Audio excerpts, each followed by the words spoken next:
Hello Year 6, this is your third PHSE lesson and it's called Trust Me. And I was thinking about all the work you did with Lewisham Young Citizens and some of the follow-up work we did, and that led me really to think about this particular presentation and how we could use it, particularly as we are online so much. So what we are aiming to learn through this, and probably through this half term, is that you will know that not everything online is trustworthy, that you can recognize some of the differences between fact and opinion, and that you can make decisions about what you trust online using clues. So, what is trust? Trust is you can rely on someone or something, and trust is you believe that someone or something is telling the truth. And that in itself is quite a big question, isn't it? But we're going to just take it as it says that exactly at the moment. So where do you go to look at online content? Here are just a few thoughts. Social media, where does that fit in? How many of you are on social media? You know exactly what I'm going to say. How many of you are on social media that you shouldn't be on? And I'm only saying that because I want you to stay safe. I'm not making a judgment, but you need to be really, really careful. So think about where you get your information from. Sometimes I get news feeds. I tend to look at the BBC because I quite like the way the BBC present their news. Well, sometimes. But you can look at all sorts of news sites. In fact, I looked at a couple this morning and thought, I don't know where they're going. And then I looked at another one, which was one of the broadsheet newspapers, and thought, okay, maybe I actually trust what they're saying. But how do we know? So many questions. But you need to be careful. And I think that's the message really that we are going to keep repeating. You need to be careful when you're out. You need to be sensible, just like the young citizens were talking to you about. You know, remember all those things about not standing near the edge of a curb, not standing near the edge of a train platform, being really sensible, giving yourself space and distance, planning your journey, thinking about what people actually say and do, all these things. The bottom line is the majority of people you can trust. The majority of us tell the truth most of the time. I hope maybe all the time, but none of us are perfect. So though we're talking about these things, and if we were in class, we would be having big, long discussions about it. You know, the sort of discussions we'd be having. So again, these are the sorts of things, rather like the RE, that you will be able to talk to your teachers about in the afternoons. So, can we trust everything we see online? Now that's another biggie. So I would like you to sort all the things you can see online into the following table based on whether you think they are trustworthy. Trust, can't trust, not sure. So in your exercise book, I would like you to make a quick table and to put all of those things into one of those three categories. And then later on, we're going to have a bit of a chat about it. If you want to challenge, look at the bottom. Can you think of any of your own? So this is the slide you were just looking at. So where did you put everything? So where would we put images? You can, of course, improve images, change in images, doctor images. Even on something like this, I could probably enhance my appearance on my face, which as I'm having a bad hair day might not be such a bad thing. But can you trust it? Is it what the person looks like? On the whole, I would think you can trust images. Okay, but sometimes it might be a bit of a not sure. What about links? Now, one of the things we're all taught, aren't we, absolutely all the time, is only click on a link if you know where it's come from or whether you can trust it. So again, you've got to make a decision when you see a link. Websites, can you trust everything you see on a website? You can trust some things, can't you? I mean, I don't want you to be going through this thinking, well, I can't trust anything ever again. You can, I promise you. but you have to be sure of the website you are on. Comments.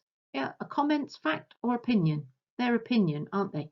So it's not that you can't trust them, but they're more of a not sure because they're somebody's opinion. Same with blogs. Fact or opinion? It's an opinion. Hashtags. Now, where would you put hashtags? I think I'm going to leave that one with you. Maps. You ought to be able to trust a map because there is quite a lot of regulation around maps, and particularly if it's a proper map. The news. Well, it depends who you listen to. So if you listen to the news on some of the broadcast channels, can you trust it? Inherently, yes, you can, but it will have a different slant on it depending on what the political opinion of the news group is or are. Not sure which. Facts. Well, facts should be facts, so you ought to be able to trust them. Quizzes. Depends who set the quiz, doesn't it? You should be able to trust a quiz. What about search engines? I think everybody's got their favourite search engine, haven't they? And some search engines, I think, are better than others. There are a couple that I don't tend to use, and then there are a couple I use all the time. So again, that might be a bit more of a not sure. Have you added anything? If you have, make sure you let me know.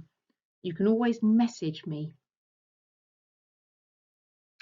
So I know one of the things that we've spent quite a lot of time in school discussing over the last couple of years with you as a year 6 particularly, is fake news, because I know you all watch, or quite a lot of you watch Newsround, and quite a lot of you are quite interested in the American politics we've had. And that's really where this expression has come from. So how do you know if something is fake, or do you trust everything you read? I love these big questions. Do you trust everything you read? I don't know. Do you? So it depends on the source, doesn't it? It depends where you found what you're reading and what it actually says. And if you know something about what you're reading about, so again, you've got to make some real qualitative decisions, which means you're looking at things quite analytically, quite critically about whether you trust something. Do you take everything on face value? If you're buying stuff online, how do you know it's real? What can you do to protect yourself if you are buying things online? You're probably at a stage where if you are buying stuff online, your parents are checking it with you. But how do I know when I buy things online that it's a reputable website? What can I do to check? So what must you do online to protect yourself? And again, this comes back to our e-safety. And I'm quite sure you could probably give me chapter and verse about how to keep yourself safe online. I'm sure you wouldn't do this. Would you ever give out your address or your full name or your birthday to someone online? I hope not, unless it was possibly a relative and you could see them. But you have to be really, really careful, don't you? So have a think about that, and think particularly about, now you're getting to the age you're at, if you are allowed, for example, to buy something on, I don't know, Amazon or something like that. How do you know you're on the right website? What can you do to check? And again, it's all about you keeping yourself safe.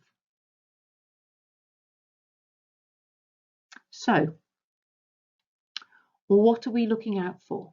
I would like you to jot down in your exercise book a checklist of things you would look out for when judging if something online is trustworthy. And I want you to come up with at least 3 things. And again, a bit like the RE, if I can work out how to do it by the time you look at this, which will be Thursday, I will put up a quiz or a document that you can fill in all this information for me. So I'm going to ask you, and this might be this week or it might even be the following week if you're searching for the truth. Look at the following search results for downloading Toy Story and decide which link to click on. Think about which one will let you download the film. Will it cost any money? Are there any websites which you wouldn't trust? And how have the websites been ordered? Now that's a really interesting question. How are websites ordered? You see how much we're going to have to talk about. And I think we could talk about this on Thursday. Here's the information about Toy Story. So I want you to go back to the questions and then have a look at this page. This is a web page, and see what you think.